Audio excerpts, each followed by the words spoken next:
Hey guys, welcome back to the channel. My name is Kurt, by the way. Probably haven't mentioned that before, so yeah, anyway, we'll get stuck into it. Today we're going to have a look at the layout for the brewing room, the brewery that I'm putting together in the shed. Now, as a bit of context, we live in a cool, temperate climate. We're about 940 meters above sea level, so we do get a little bit of snow and ice and that sort of thing in winter, and summers are hot and dry. So winters are wet, cold, and soggy, and summers are dry and hot. Probably typical for a lot of Australia, but maybe without the snow. Yeah, so we'll get stuck into it.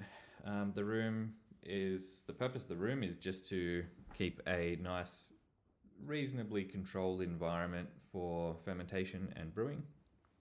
The goal is to have it fully insulated and sealed, and obviously I'll have an extraction fan to reduce any moisture, but I am using a steam condenser as well on the boil kettle, so we should be able to reduce a lot of the moisture in the air from that, and then have fermentation in the room as well, pretty close to where it needs to be from the brew kettles into the fermenters, and then I will keg in that room and take it into the house where I have my kegerator and bar set up. So the room itself is 3.6 meters by 3.6 meters. That is quite small, probably, considering some of the home brewery sizes that I see around the place on Reddit, YouTube, whatever. It seems like people are making use of basements and garages to do this sort of thing. Where I don't have a basement. I'm in Australia. We generally don't have basements.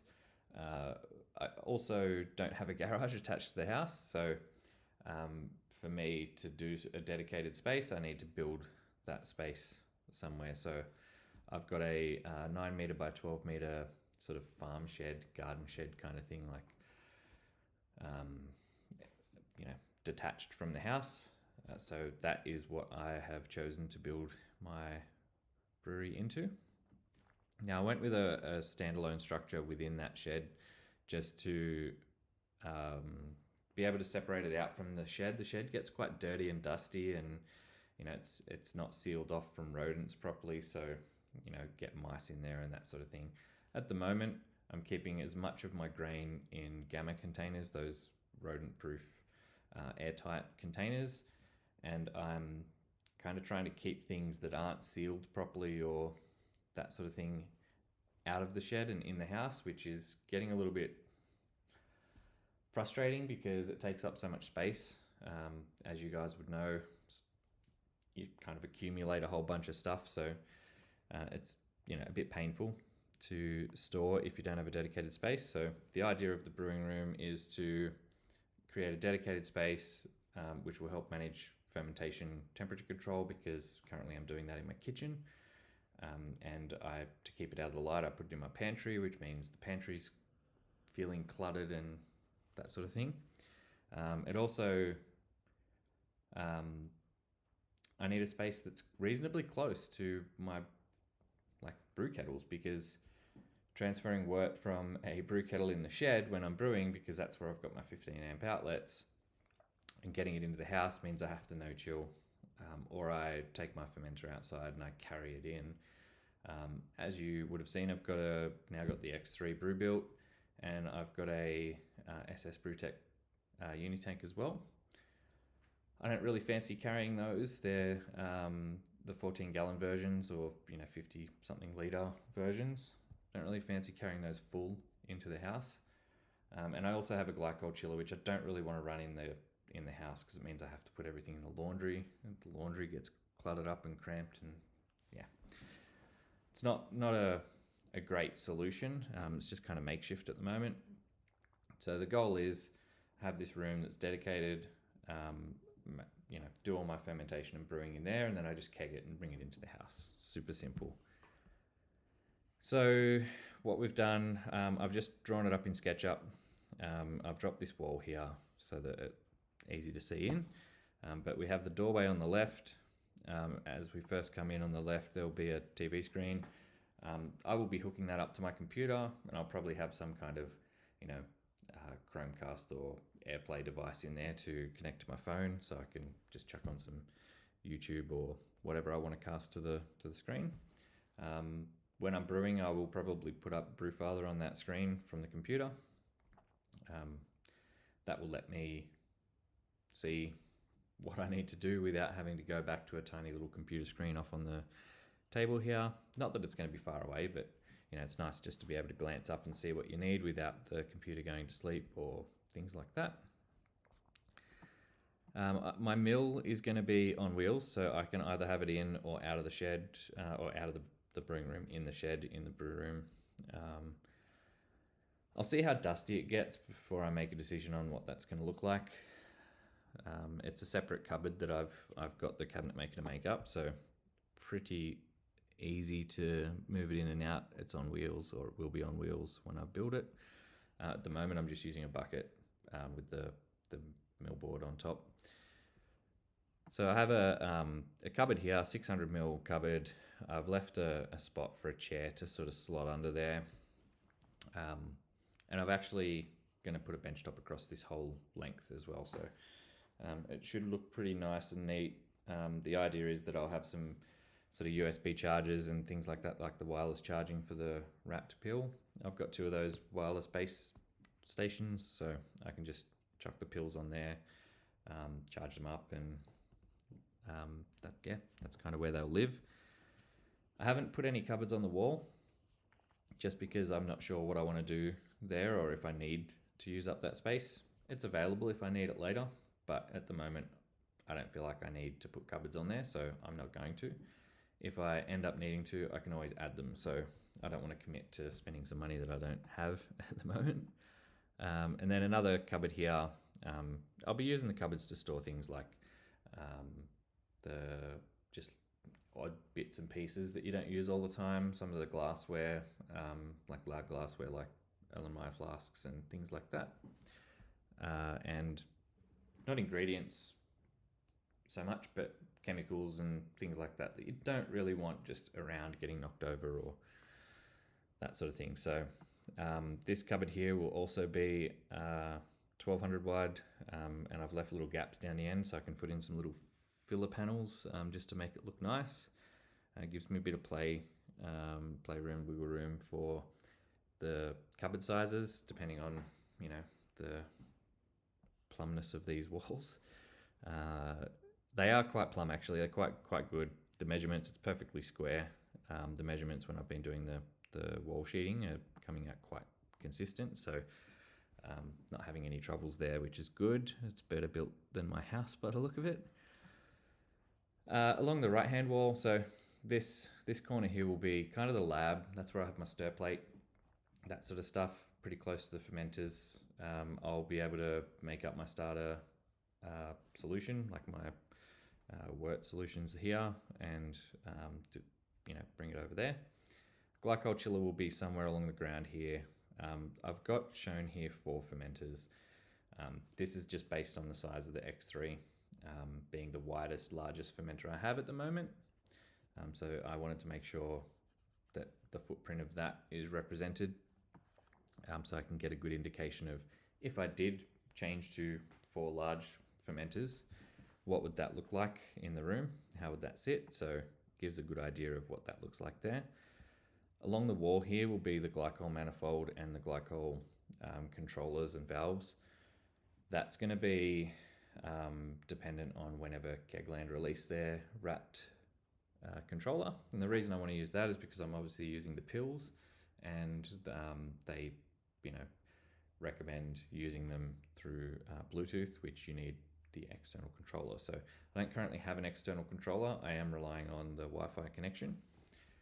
I will have Wi-Fi in this room. So under this desk here, in this little spot here, that's where I will hook up all of my network cables to a switch, and bringing in one network connection from my shed switch, and that will direct into here, and I will have the TV hooked up, the computer hooked up, the Wi-Fi access point, and I'll probably also consider putting a camera in later on down the line.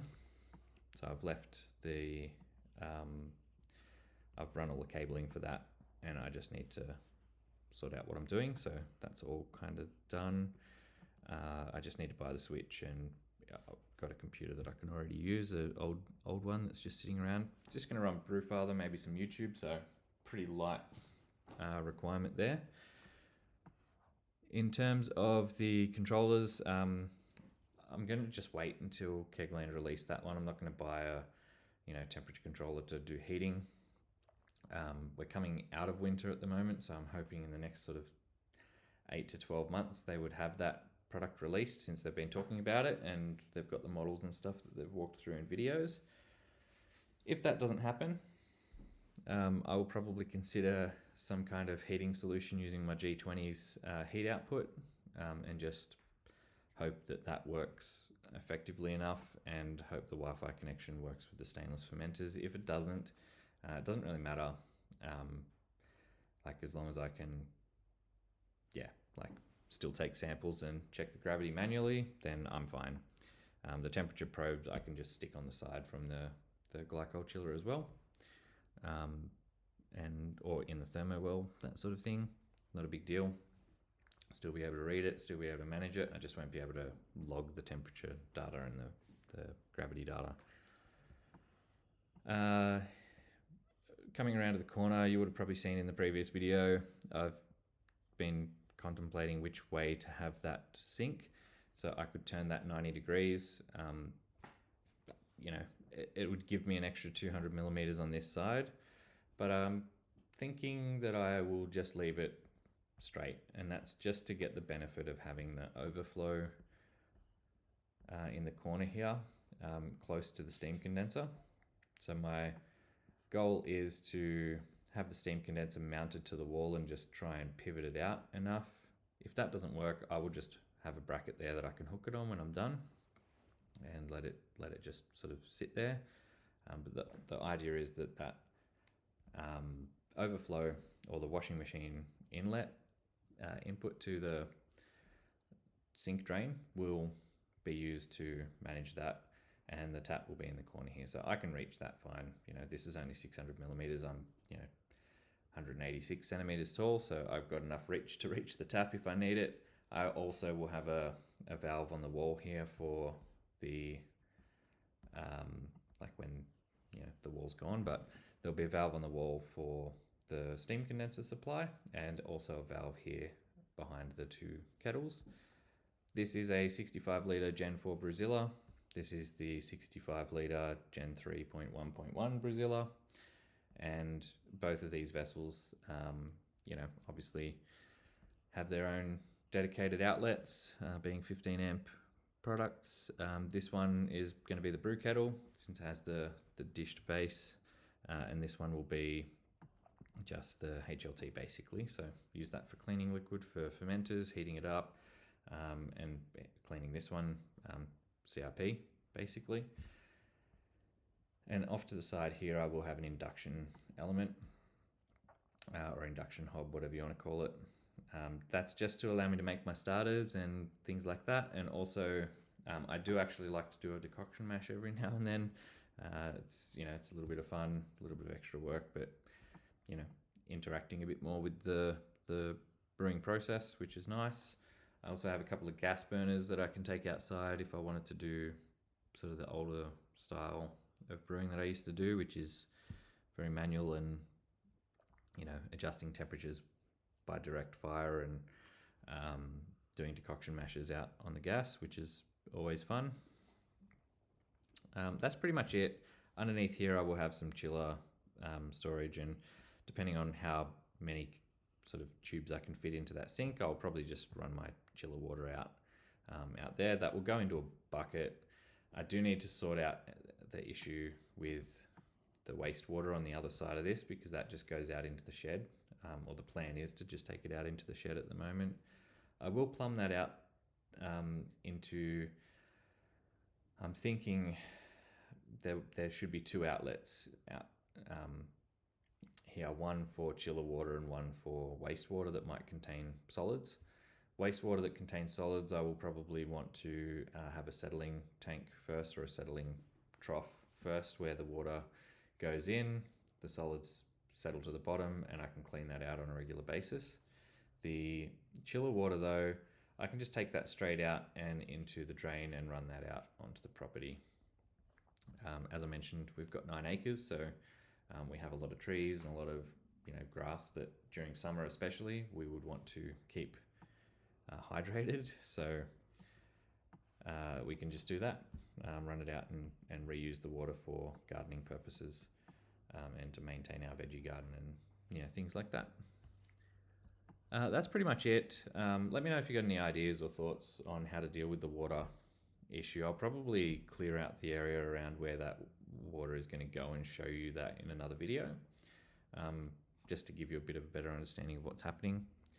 But yeah, keen to hear your thoughts. If this is something you're interested in, this process, this type of brewery build, or you're looking at doing something similar, give a like, subscribe, and any new videos that come out, you'll get a notification just to check it out, and you can have a look at what I'm doing and follow along. Anyway, cheers.